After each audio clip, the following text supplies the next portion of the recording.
दोस्तों, तिब्बत के 14वें धर्मगुरु दलाई लामा का जीवन किस प्रकार रहा और तिब्बत पर कैसे हुआ चीन का कब्जा, आइए जानते हैं। 14वें दलाई लामा का असली नाम लामो थोंडुप है। दलाई लामा का जन्म 6 जुलाई 1935 को काकिस्तेर गांव, अम्दो क्षेत्र, तिब्बत, जो अब चीन के चिंघाई प्रांत में है। यह क्षेत्र तिब्बत का महत्वपूर्ण हिस्सा माना जाता था। इनके परिवार की आर्थिक स्थिति सामान्य से थोड़ी नीचे थी और इनके पिता किसान थे। दोस्तों, दलाई लामा की पहचान और चयन प्रक्रिया किस प्रकार होती, आइए इस पर बात करें। 13वें दलाई लामा की वर्ष 1933 में मृत्यु हो गई थी। इसके बाद तिब्बती बौद्ध परंपरा के अनुसार उनके पूर्वज की खोज शुरू की गई। उच्च लामाओं ने चिन्हों, सपनों और पारंपरिक धार्मिक विधियों से लामो थोंडुप को वर्ष 1939 में 14वें दलाई लामा के रूप में पहचाना और उन्हें इस पद पर बैठा दिया।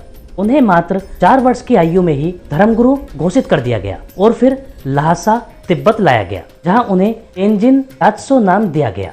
दोस्तों, दलाई लामा की धार्मिक और शैक्षणिक शिक्षा पर बात करें तो दलाई लामा को बहुत कम उम्र में ही बौद्ध दर्शन, तर्कशास्त्र, चिकित्सा, संस्कृत, ज्योतिष और तांत्रिक साधनाओं की पूर्ण शिक्षा दी गई थी। उन्होंने मात्र 23 वर्ष की आयु में ही गेसे की उपाधि धारण की थी, जो कि बौद्ध दर्शन में पीएचडी डिग्री के समान मानी जाती है। दोस्तों, प्राचीन समय से ही तिब्बत एक स्वतंत्र बौद्ध राष्ट्र के रूप में रहा है। इसकी राजधानी ल्हासा, जो अब चीन में है। यद्यपि उस समय चीन और मंगोल शासन ने तिब्बत पर काफी राजनीतिक प्रभाव डाला था, लेकिन तिब्बत ने अपनी स्वायत्तता हमेशा बनाए रखी। वर्ष 1912 की चीनी क्रांति के बाद से ही तिब्बत ने खुद को स्वतंत्र घोषित कर लिया था और लगभग 40 वर्षों तक स्वतंत्र राष्ट्र बनकर रहा था। चीन द्वारा तिब्बत पर कब्जा कैसे किया गया, आइए जानते हैं। दोस्तों, तिब्बत की पृष्ठभूमि की बात करें तो वर्ष 1949 में चीन में माओ त्से तुंग के नेतृत्व में कम्युनिस्ट सरकार की स्थापना की गई थी। इसके तुरंत बाद ही चीन की कम्युनिस्ट पार्टी ने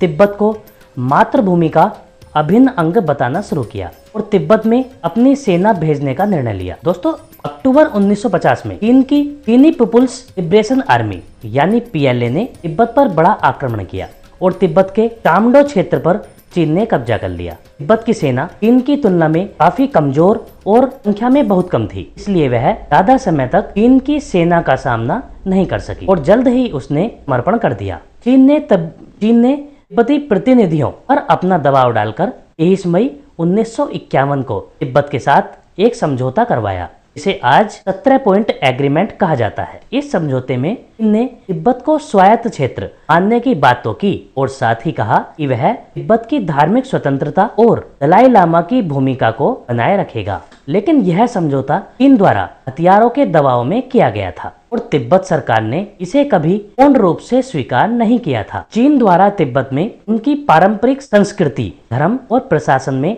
जिसे दखल होने लगा, जिस कारण तिब्बती जनता में असंतोष बढ़ने लगा। चीन द्वारा भूमि सुधारों के नाम पर मठों और धार्मिक संस्थानों को जमकर निशाना बनाया गया। लाखों बौद्ध भिक्षुओं को कठोर यातनाएं दी गईं।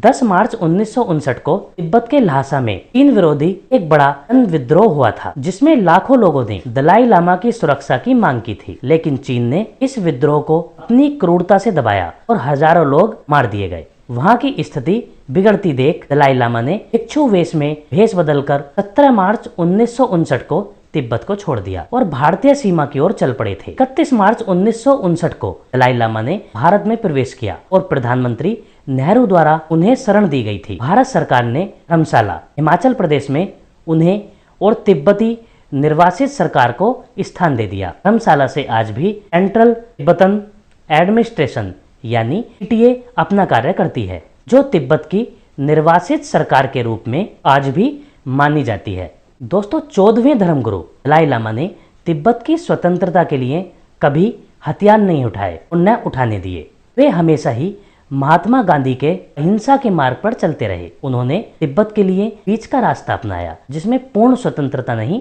बल्कि चीन के भीतर सार्थक स्वायत्तता की मांग की, जिसे आज भी किया जा रहा है। वर्ष 1989 में दलाई लामा को नोबेल शांति पुरस्कार से भी सम्मानित किया गया। यह पुरस्कार उन्हें अहिंसा, मानवाधिकार और तिब्बत के शांतिपूर्ण संघर्ष को आगे बढ़ाने के लिए मिला था। दोस्तों, 14वें दलाई लामा बौद्ध धर्म के सबसे बड़े प्रचारक माने जाते हैं। वे वैश्विक स्तर पर भी करुणा, सहिष्णुता, धार्मिक सह अस्तित्व और पर्यावरण सुरक्षा जैसे गंभीर मुद्दों पर हमेशा कार्य करते रहे हैं। दोस्तों अगर बात करें इसके सॉल्यूशन की, 14वें दलाई लामा न केवल तिब्बत के धार्मिक और सांस्कृतिक प्रतीक माने जाते हैं, बल्कि वे शांति और मानवता के वैश्विक प्रतीक भी बन चुके हैं। दोस्तों तिब्बत पर चीन का कब्जा एक ऐतिहासिक अन्याय के रूप में देखा जाता रहा है, जिसके खिलाफ तिब्बत का संघर्ष आज भी जारी है। हालांकि तिब्बती आंदोलन ने अहिंसा का मार्ग हमेशा ही अपनाया है, लेकिन यह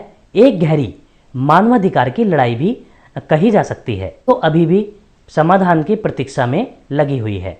दोस्तों तिब्बत को उसका क्षेत्र चीन द्वारा मिलना ही चाहिए। संयुक्त राष्ट्र जैसे बड़े संगठनों को सामने आकर चीन का विरोध करना चाहिए और तिब्बत वापस न होने तक चीन का बहिष्कार कर देना चाहिए, ताकि चीन घुटनों पर आ जाए।